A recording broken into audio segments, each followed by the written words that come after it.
See clearly that whatever we are experiencing, we are aware of it.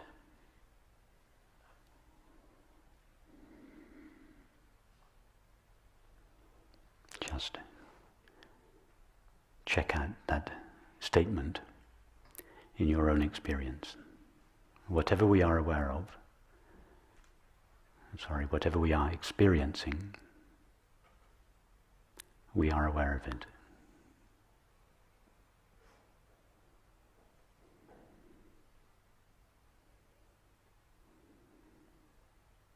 We are aware of the sound of this voice, the sight of this room. We are aware of our thoughts and feelings. We are aware of whatever sensations or perceptions may be present.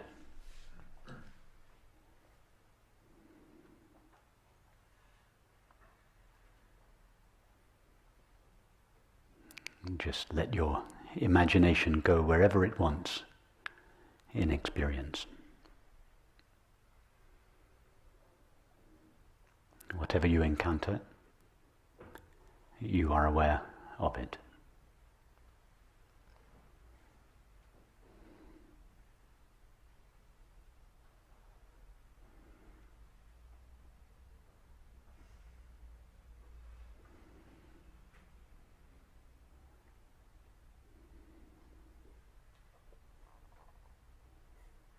See that being aware is the constant element in all experience.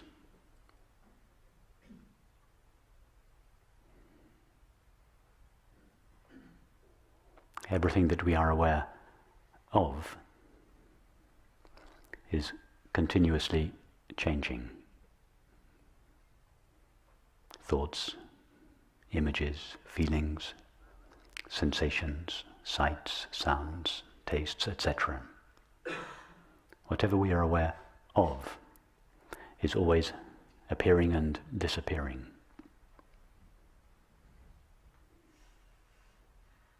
How long does a thought, sensation or perception last? Not very long.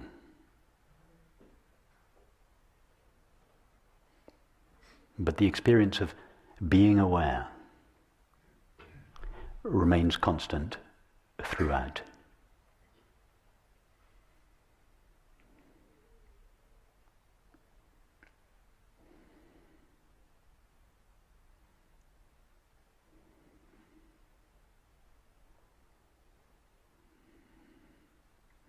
The thought that each of us is having now is not the same thought that was present 2 minutes ago,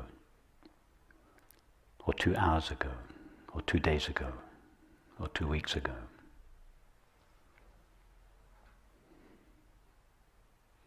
The flow of sensations of the body that each of us is aware of now is not the same as it was 2 minutes ago, 2 weeks ago, 2 months ago.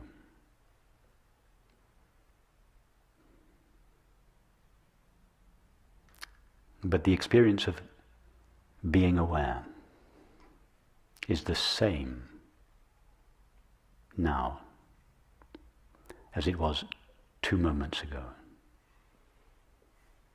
2 minutes ago, 2 days ago,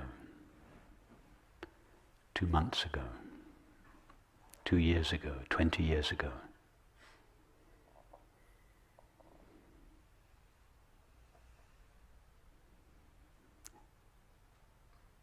Being aware is the only element of experience that never changes, that never appears or disappears.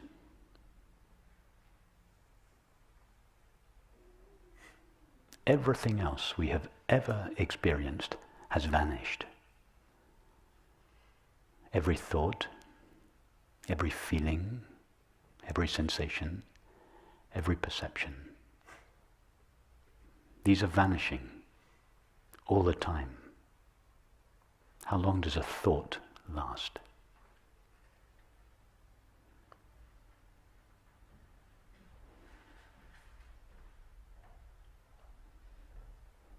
How long does a sensation in the body last?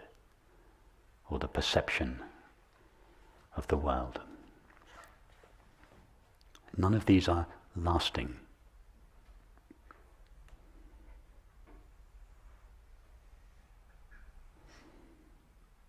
But the experience of being aware, just the simple experience of being aware, remains constant, unchanging. It is never affected by what we are aware of.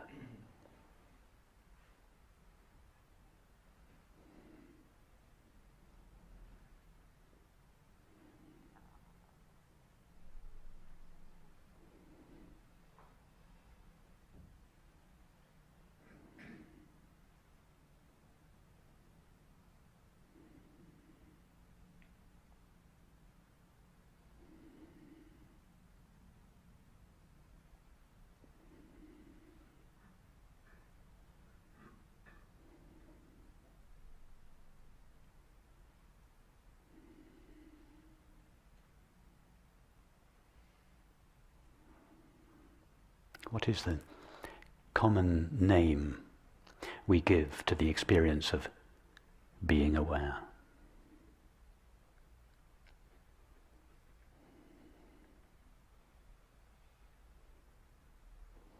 I.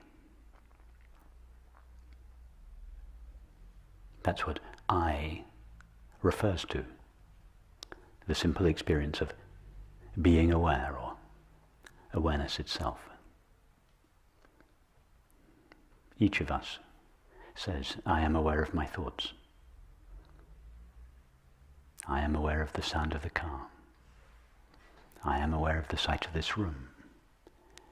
I am aware of whatever feelings are present. They may be pleasant or unpleasant. I is the name we give to that which is aware of our experience.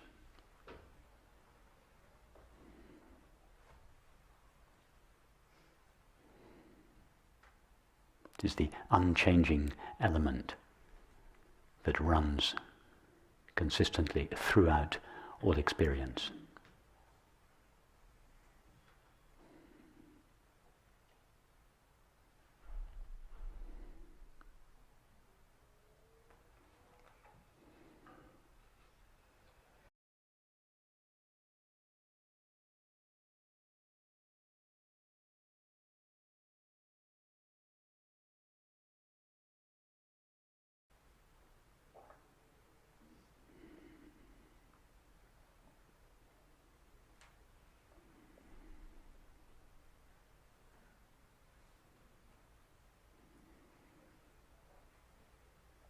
Normally we are so fascinated by what we are aware of. That is, we are normally so fascinated by our thoughts and our feelings, by the state of the body or the perceptions of the world that we are having, that the simple experience of being aware is overlooked. We don't notice it.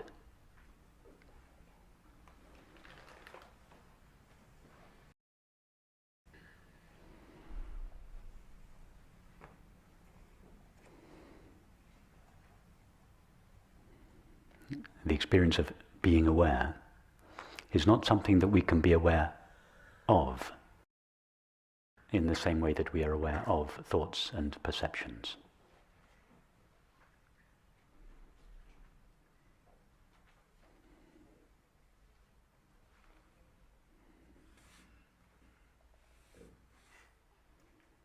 Nevertheless, each one of us now has the experience of being aware. If I were to ask each of you, are you aware now? I hope you would all say yes. That yes comes from your experience. It is your experience. I am aware.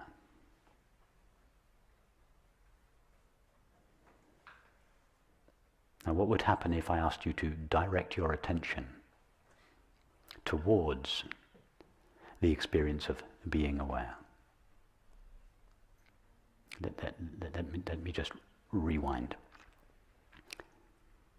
First, if I were to ask you, direct your attention towards the current thought, whatever it might be. Just give that thought your attention. It's very easy. We all know exactly where to place our attention.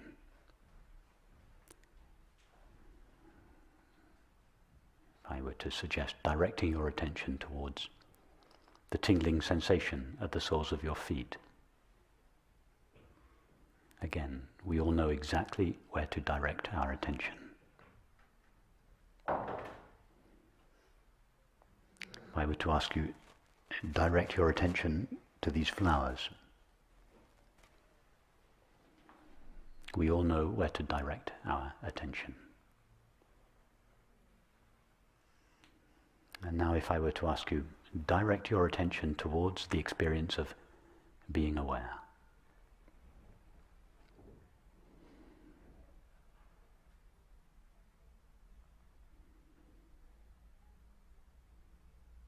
Where does your attention go?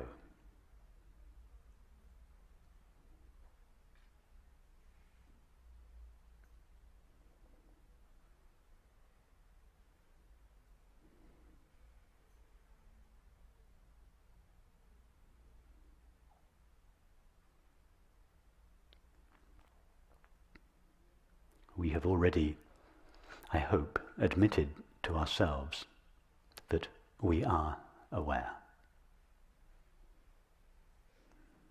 I hope everybody answered yes to the question, are you aware?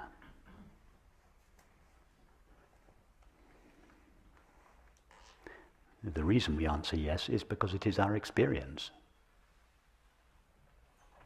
Being aware is our experience.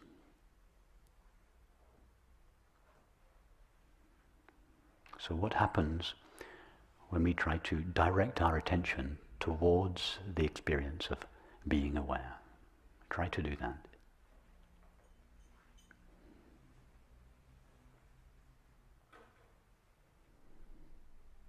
What I'm really suggesting is try to turn your attention towards yourself. We have already established the experience of being aware is called I. I am aware of thoughts, sensations, and perceptions.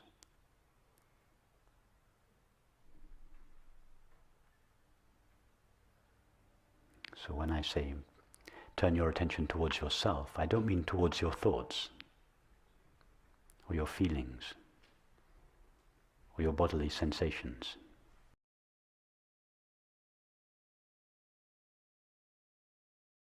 You are aware of all of those.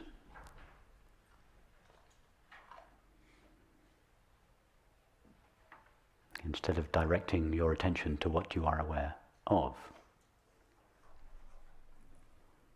direct your attention towards the experience of being aware.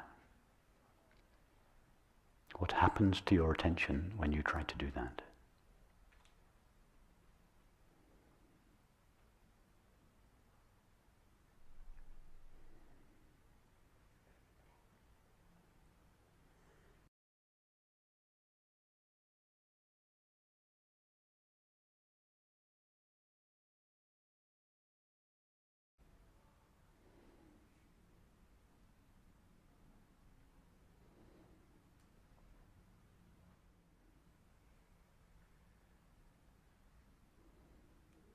The more we try to do that, the more we realize that it is only possible to direct our attention towards some kind of object,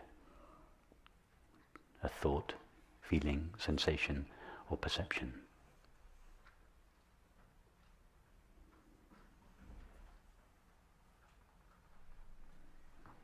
We can't, as it were, turn our attention round and shine it back in the other direction towards that which is aware of these. It would be like taking a flashlight in a dark room, and to begin with we're shining the flashlight on various objects in the room,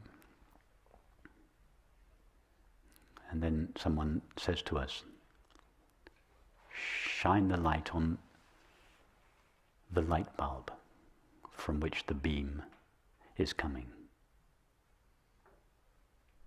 The light bulb is the only thing we cannot shine the flashlight on.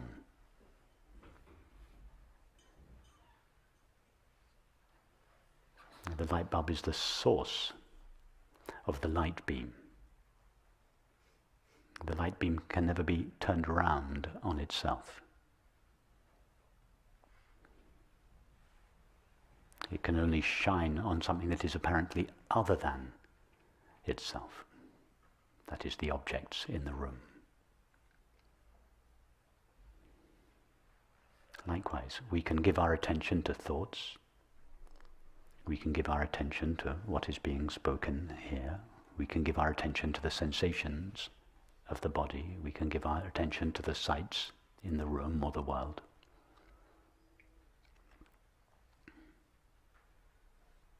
But we cannot give our attention to the experience of being aware, or awareness itself. Our attention rises from awareness and is directed towards the object. But awareness is too close to itself to turn around and look at itself.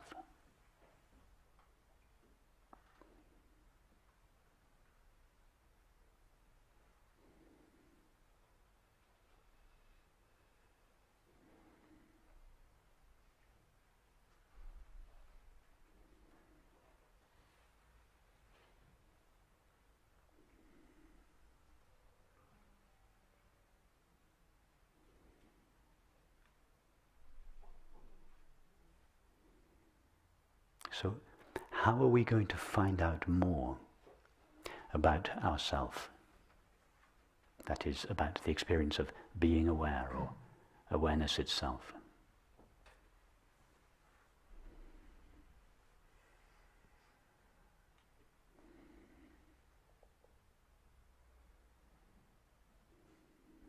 We cannot direct our attention towards it, we can only direct our attention away from it.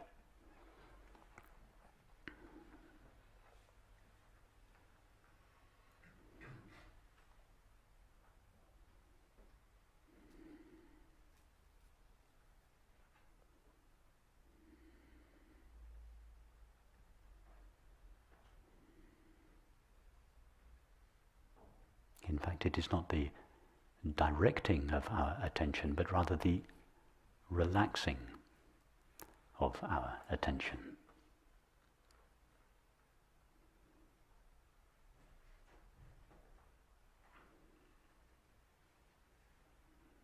Instead of trying to direct your attention towards the experience of being aware or awareness itself, let your attention relax or sink backwards into its source.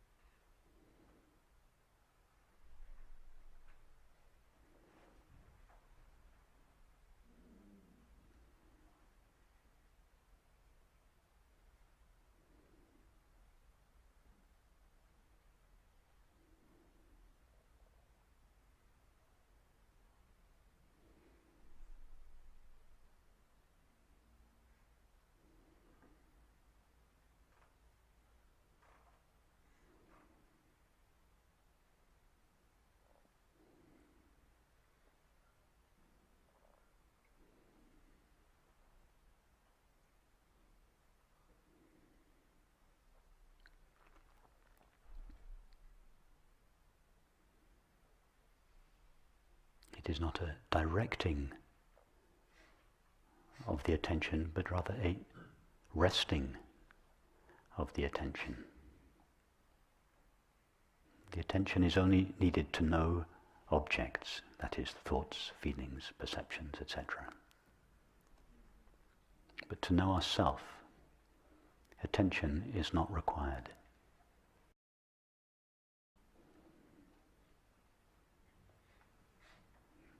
So just let your attention fall backwards, sink backwards into its source. Allow it to rest in its source. Its source is just the simple feeling of being, or being aware.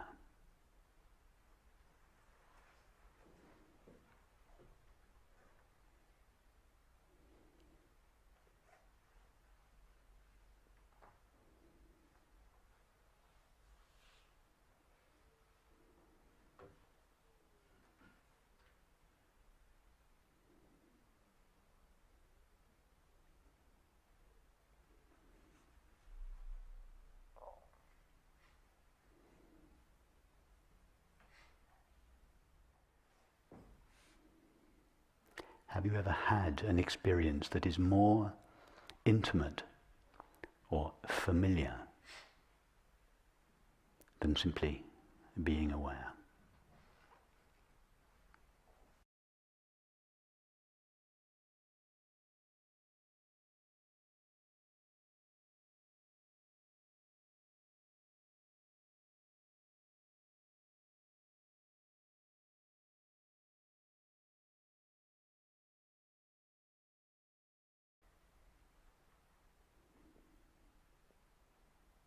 The experience of being aware is not something that is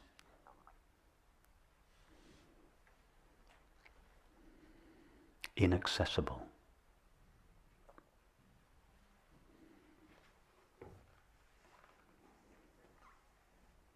If I were to ask you now the question, are you aware?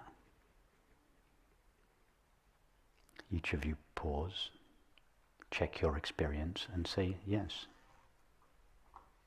That's it. In that pause, you became aware of being aware.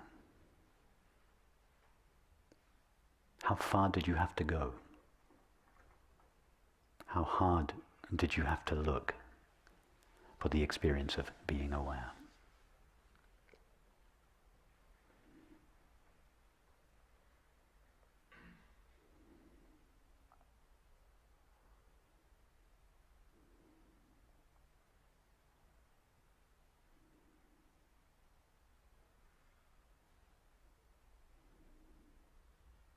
The experience of being aware is not buried somewhere in the depths of experience.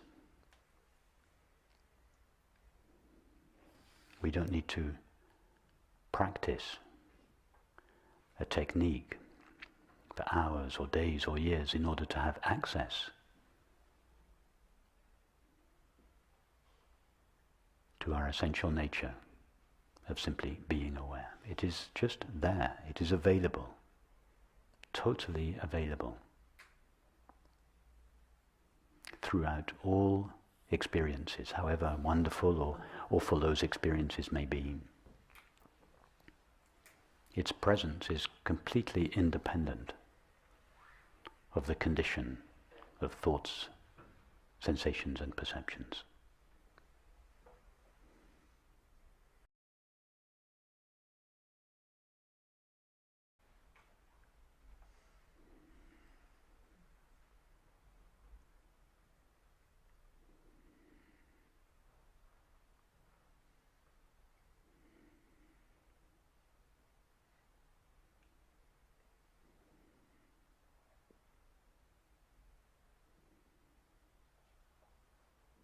Ask yourself the question, is any experience ever at a distance from being aware or the awareness of it?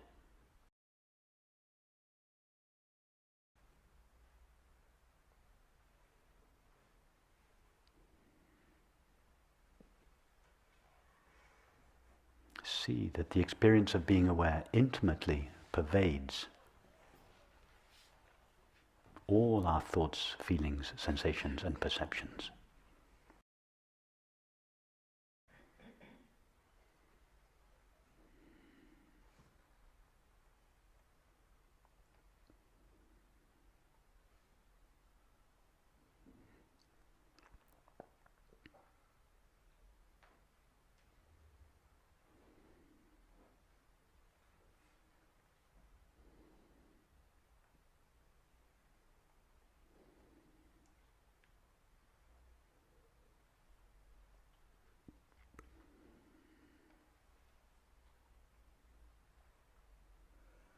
Ask yourself the question, can the experience of being aware ever be disturbed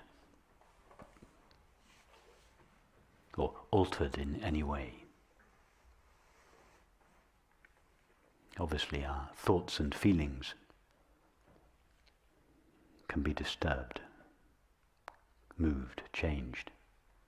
The body and the world are constantly moving and changing. But what about the experience of being aware? Is that ever moving and changing?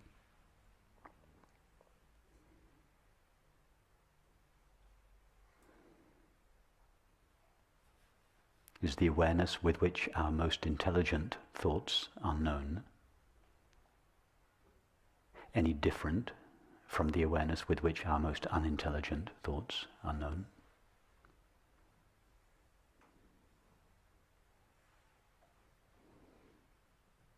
Is it not the same awareness in each case, the same you in each case that knows the full range of your thoughts? And what about your feelings, your most pleasant and most unpleasant feelings? Are they not all known alike by you? By you, that which is aware?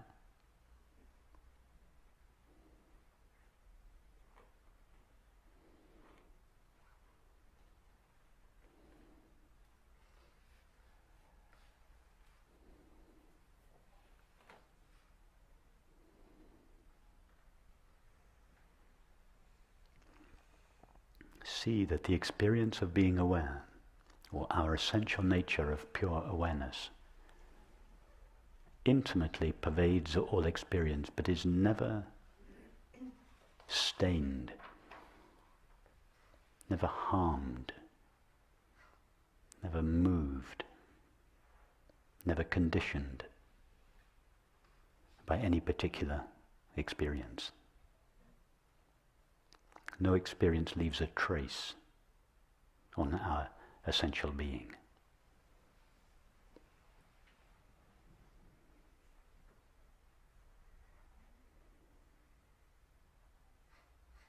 Our essential being is never stained by experience. It is always in the same pristine condition. It has never aged.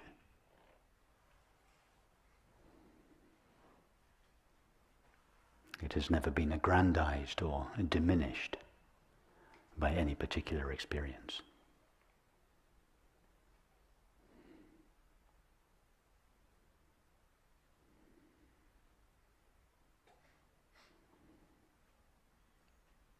When you are lost on the streets of Amsterdam, it is not lost. It is never lost. It is never absent.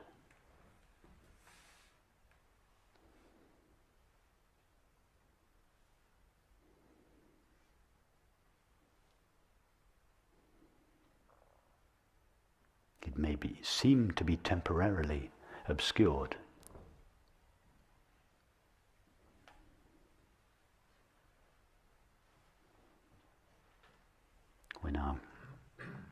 When we become fascinated by our thoughts, feelings, sensations and perceptions, the experience of being aware seems to be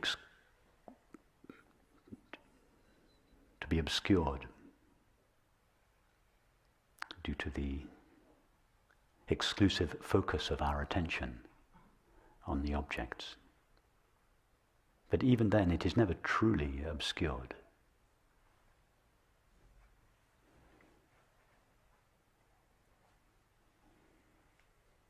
At any moment in your experience, the deepest depression, our most wonderful moments, at any moment in our experience, we could ask ourselves the question, am I aware? Pause. The answer is always yes. The condition of our thoughts and feelings makes absolutely no difference whatsoever. And we never have to travel far to find that yes.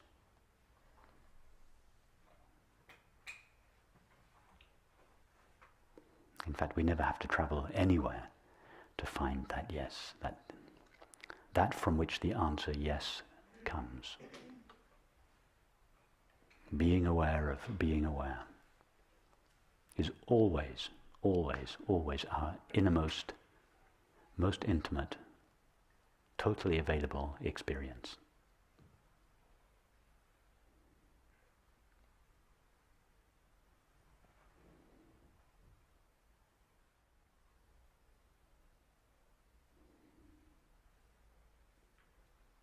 If we are being aware of being aware, we are, whether we know it or not, practicing the highest form of meditation there is. It is the only form of meditation that doesn't require the directing of our attention towards an object.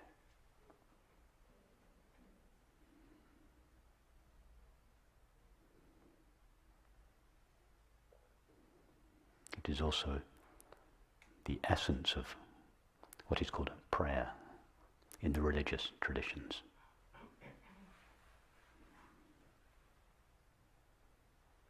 Or the practice of the presence of God, as the Christian mystics called it.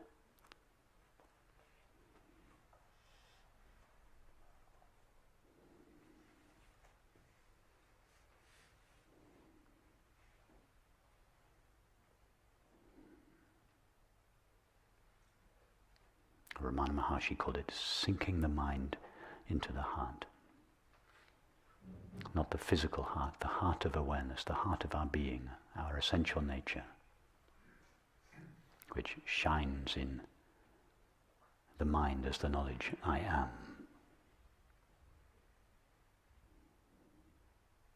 And which shines in our feelings as the experience of peace or happiness.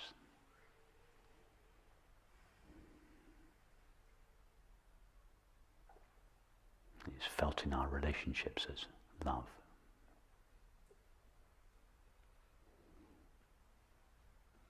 Infiltrates our perceptions as the experience of beauty.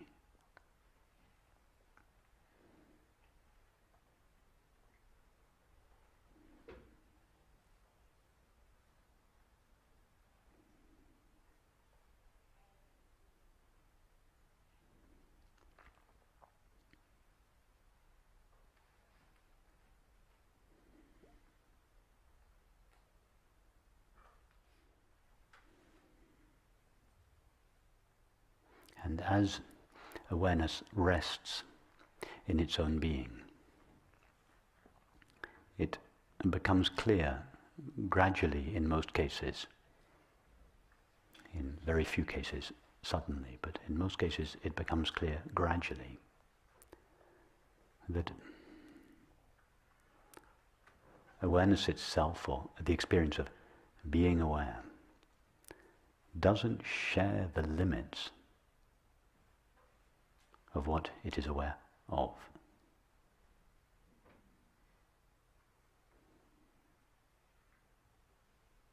That is the great discovery.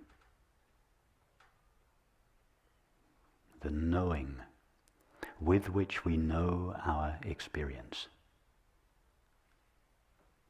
doesn't share the limits or the destiny of any particular experience.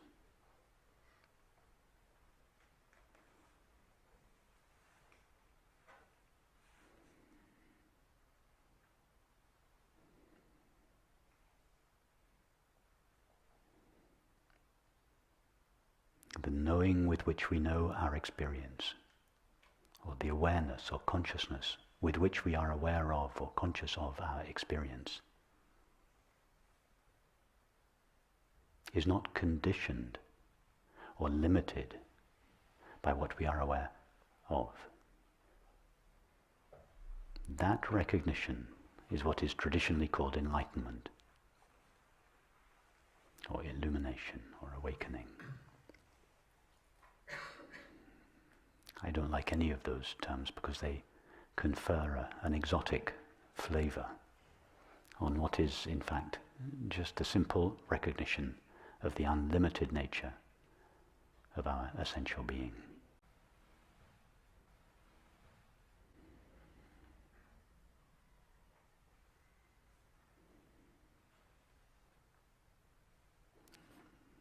Sometimes this self-recognition is accompanied by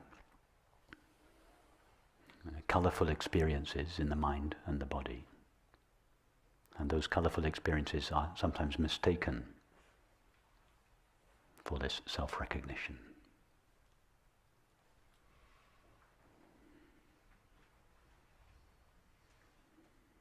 But this self-recognition can also take place so quietly that the mind doesn't even register it to begin with.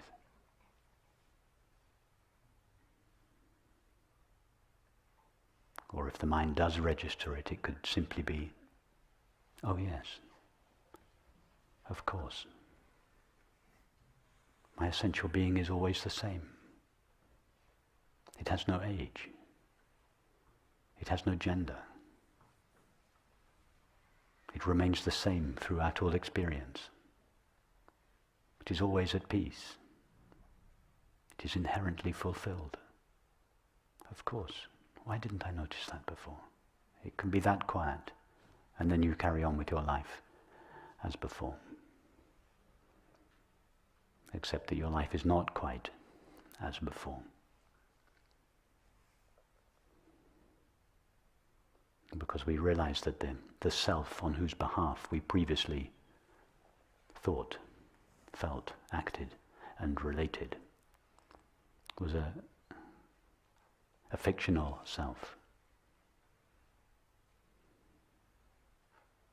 an apparently temporary, limited self made of thoughts and feelings. We have realized now, of course, I am not a cluster of thoughts and feelings. Thoughts and feelings have been coming and going all my life, but I have not been coming and going all my life. All my life I have been present. I consciousness, I awareness, have just remained always the same. The I that I was when I said I as a 5-year-old girl or boy is the same I that is present now, knowing our current experience. It hasn't grown old. It's never been sick. It has no gender. It has no age. It's never disappeared. It didn't appear in the first place. So it's not going to die. It was never born. Just that simple recognition liberates us from the tyranny of the fictional self with all its train of neuroses and fears and demands and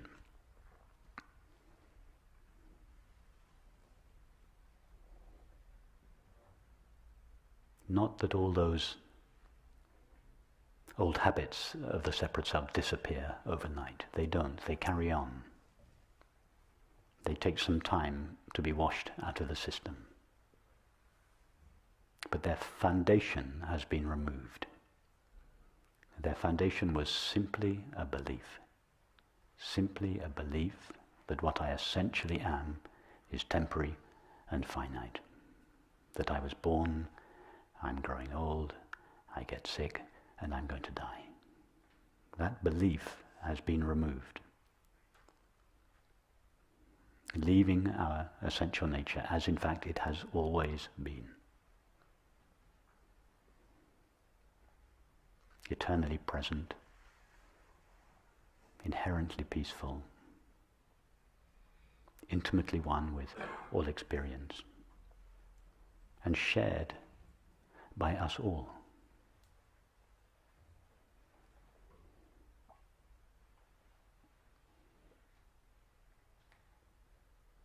There isn't a separate being for each one of us. When each of us takes the thought I or I am, or when each of us goes to the experience of being aware, we go to the same experience, not a similar experience, the same experience.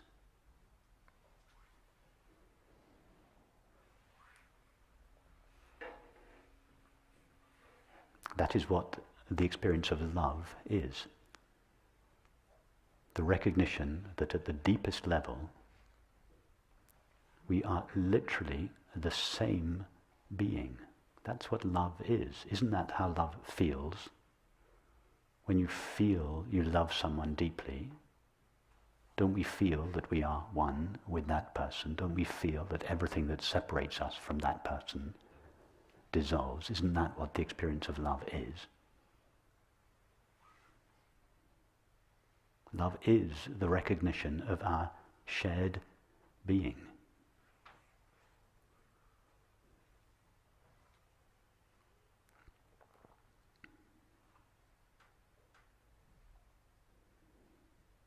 Thank you.